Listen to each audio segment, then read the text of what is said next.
daily news cycles with Trump in the office are just fucking dizzying. It's Monday afternoon. I'm in New York, and here's what's happening.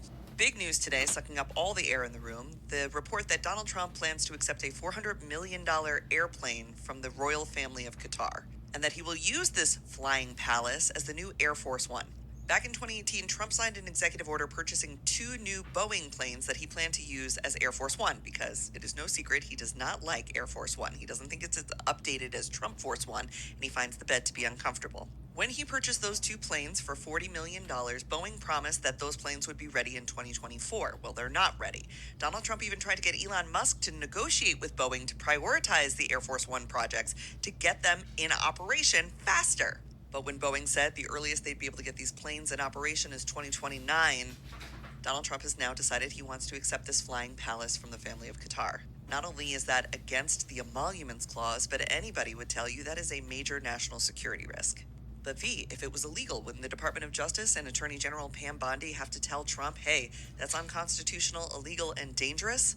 Well, sure, except right-leaning publication Newsweek is reporting that Pam Bondi worked as a foreign lobbyist for the nation of Qatar. So, I don't know.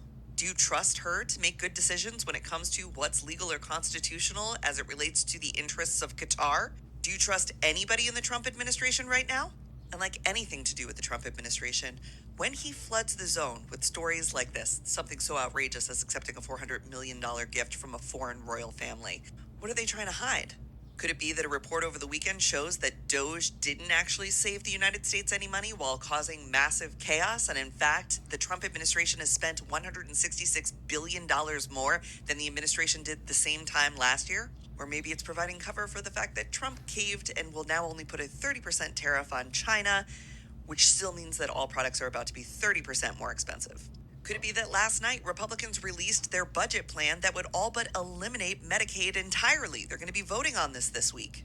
Or is it that he's looking especially frazzled and orange today, and there are reports that he went around Bibi Netanyahu to release the American that was being held by Hamas, and that relations between Trump and Bibi are starting to become a little bit icier? And could that have to do with Trump realizing that Bibi's promise to create Trump Gaza probably isn't going to come true? There are rumors now that Trump is maybe trying to make Guantanamo Bay into a resort community where the penal colony prisoners would serve as workers at the resort. And that's what's so difficult about covering this administration, about being a news consumer at this time. You can never really tell what's actual news and what's just providing cover for other nefarious shit to go down. I'll be back tonight with more of the news. In particular, we're going to be putting a spotlight on what is in this Republican budget and what kind of cuts you can expect to have to deal with.